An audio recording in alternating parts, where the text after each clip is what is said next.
Atenção! Vai começar agora uma teleaula de ensaios de materiais do curso profissionalizante.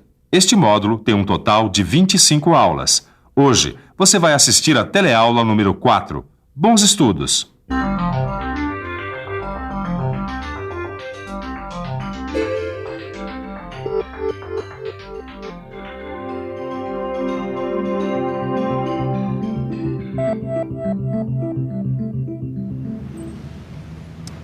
Meu amigo, você sabe de que país vem essa camiseta que você está usando? Eu acho que é dos Estados Unidos.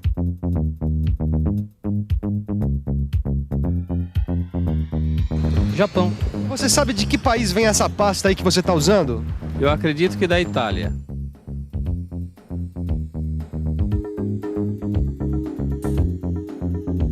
A senhorita sabe de que país vem essa jaqueta? Eu comprei em Miami. Você sabe de onde vem esse lenço que você está usando aí no seu pescoço? Olha, eu acho que ele é indiano.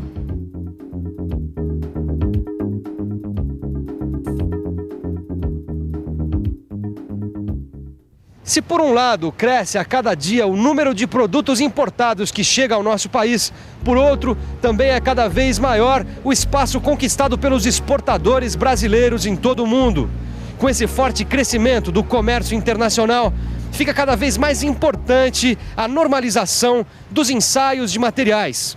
Independente da origem do produto, os testes pelos quais ele passou em seu país devem poder ser repetidos em qualquer outro lugar, seguindo as mesmas condições.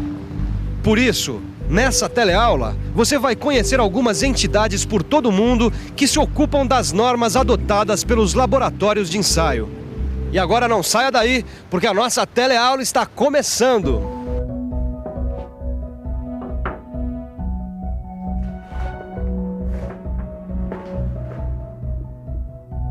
Oi, Ananias. Ô, Wilson, trouxe o resultado do ensaio do eixo que eu pedi para ser ensaiado? Trouxe sim. E aqui está o gráfico que o pessoal fez a partir do ensaio realizado. Oh, que beleza, viu? Eu tava precisando disso aqui para acabar a encomenda de um cliente, viu? Desculpa perguntar, Ananias, mas esses ensaios que o pessoal faz, eles são mesmo confiáveis? Claro que são. Olha, o ensaio feito no próprio material, ele é muito importante porque ele tenta simular as condições reais de funcionamento. Só que na prática, nem sempre esse tipo de ensaio pode ser feito. E além disso, os resultados conseguidos só servem para esse produto. E então como é que faz, Ananias? Bom, para determinar as propriedades dos materiais, independente de onde eles vão ser utilizados, é que a gente precisa fazer os corpos de prova. E esses corpos de prova são feitos de qualquer jeito? Não, porque os resultados dos ensaios vão variar de acordo com o formato do corpo de prova e com o ensaio escolhido.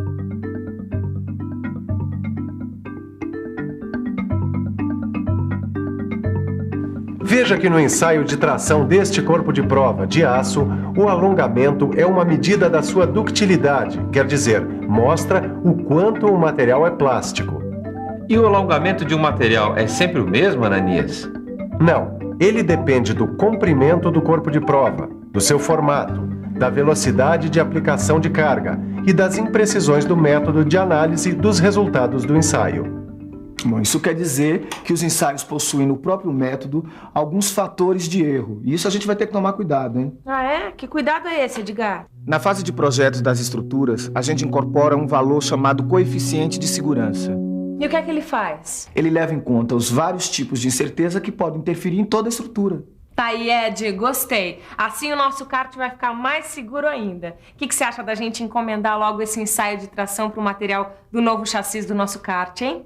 Vamos lá, mas a gente não pode esquecer de incorporar as normas técnicas voltadas para ensaio de tração, hein? Quando os ensaios mecânicos são realizados, as normas mais utilizadas são aquelas que tratam da especificação dos materiais e do método de ensaio. Já sei. É que o método determina a forma correta de fazer um ensaio mecânico. É muito importante que o ensaio mecânico siga a norma. Esse carro importado aqui, por exemplo, se aqui no Brasil o fabricante de autopeças fizer os ensaios dos materiais seguindo o mesmo método utilizado no país onde o carro foi fabricado, ele vai obter resultados muito semelhantes. As normas técnicas utilizadas pelos laboratórios de ensaios são definidas por importantes associações espalhadas pelo mundo inteiro. No Brasil, existe a Associação Brasileira de Normas Técnicas. Nos Estados Unidos, existem diversas entidades. A American Society for Testing Materials, a American Society of Mechanical Engineers e a Society of Automotive Engineers. Na Alemanha, o Deutsches Institut für Normung. Na Inglaterra, o British Standards Institution. Na América Latina, a Comissão Pan-Americana de Normas Técnicas. E, finalmente, a International Organization for Standardization, que é uma entidade internacional com sede na Suíça. Pelo jeito, o mundo inteiro se preocupa com as normas que orientam os ensaios, né, Silva? É verdade, Caio. É por isso que esse ensaio de tração que nós vamos realizar aqui agora pode ser reproduzido em qualquer país. Tá legal. Mas antes, eu queria conhecer o equipamento para o ensaio de tração. Bom, em geral, o ensaio de tração é feito aqui nesse equipamento, a máquina universal. Por que ela tem esse nome, hein? Porque ela pode realizar vários tipos de ensaios. Quer ver uma coisa? O corpo de prova está aqui preso nessa máquina, pelas extremidades, certo? Certo. Ele vai receber uma força axial que faz com que ele aumente de tamanho. Observa só. Caramba! Ela deve fazer uma tremenda força, hein? E faz mesmo. A representação dessa força é feita por este registrador gráfico da máquina que traça o diagrama de força e deformação enquanto o ensaio está sendo realizado. A máquina de tração é hidráulica, quer dizer, é movida pela pressão de óleo e está ligada a um dinamômetro que mede a força aplicada nos corpos de prova.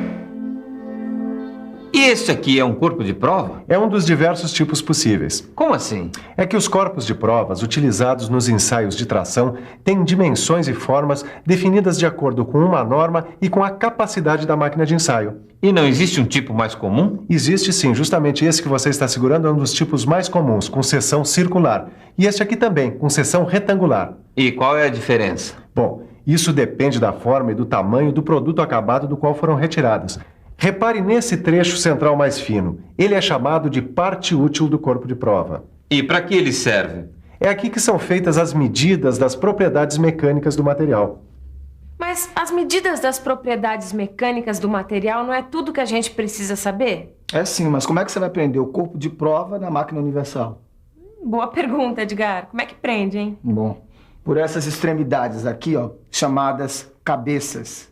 Elas servem para fixar o corpo de prova na máquina, de modo que a força de tração seja axial. E pelo que eu tô vendo aqui, as cabeças devem ter seção maior do que a parte útil, né? Exatamente, mas isso é feito para que a ruptura do corpo de prova não se dê nas cabeças. Agora, tanto as formas quanto as dimensões das cabeças dos corpos de prova vão depender do tipo de fixação que é feita na máquina de ensaio. A fixação pode ser feita por cunha, por rosca e por flange. Nossa, mas tem cabeça de tudo quanto é tipo. É cada uma para um tipo de necessidade, é? Caio, é que os corpos de prova foram pensados para garantir os melhores resultados. Ué, como assim? Olha aqui, repare que entre as cabeças do corpo de prova e a parte útil, existe o raio de concordância. Para que eles servem? O raio de concordância serve para evitar que a ruptura se dê fora da parte útil do corpo de prova. Tá legal. E cá, existe alguma norma para cada parte do corpo de prova ou cada um faz como quer? Não, é tudo normatizado. A partir de um acordo internacional, ficou resolvido que, sempre que possível, um corpo de prova deve ter 10 milímetros de diâmetro e 50 milímetros de comprimento inicial. Mas sempre dá para tirar um corpo de prova desse tipo, Silva? Não. Por isso, quando não for possível, o que se deve fazer é adotar um corpo de prova com dimensões proporcionais a essas.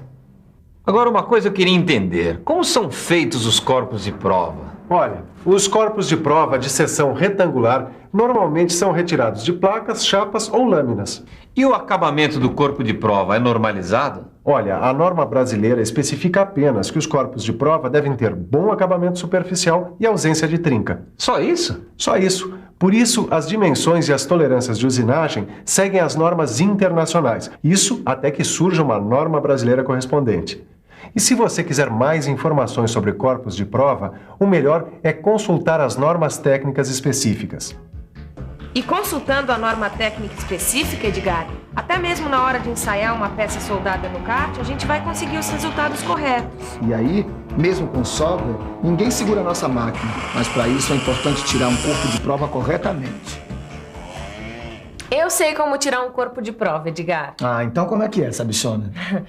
Nos materiais soldados, como essas chapas aqui, por exemplo, é possível tirar corpos de prova com a solda no meio ou no sentido longitudinal. Só que, em geral, os ensaios de corpos de prova soldados determinam apenas o limite de resistência à tração. Quer ver por quê? Ó.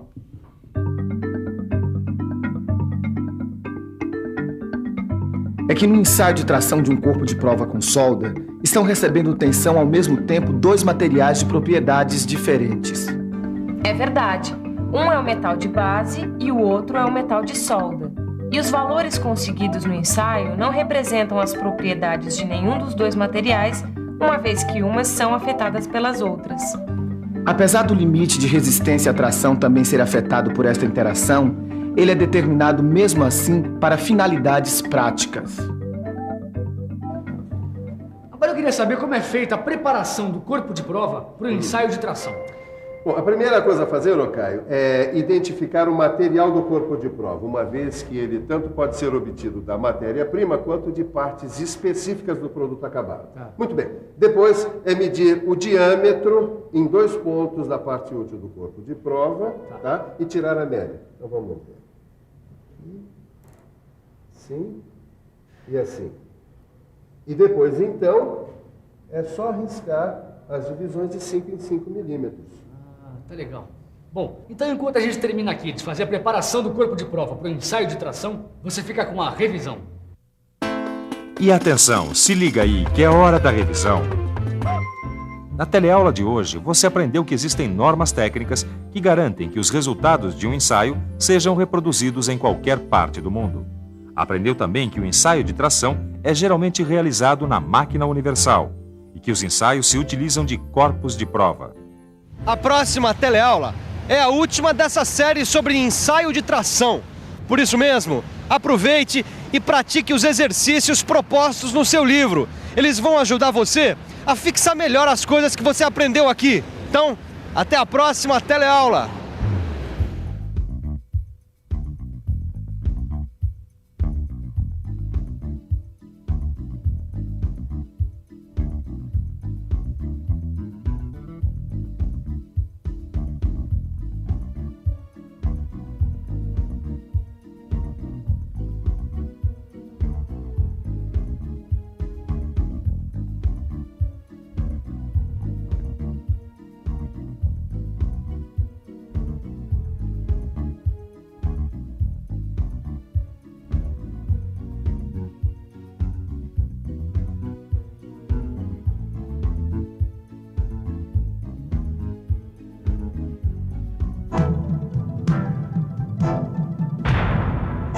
Telecurso 2000, um programa de educação do Sistema Fiesp e da Fundação Roberto Marinho.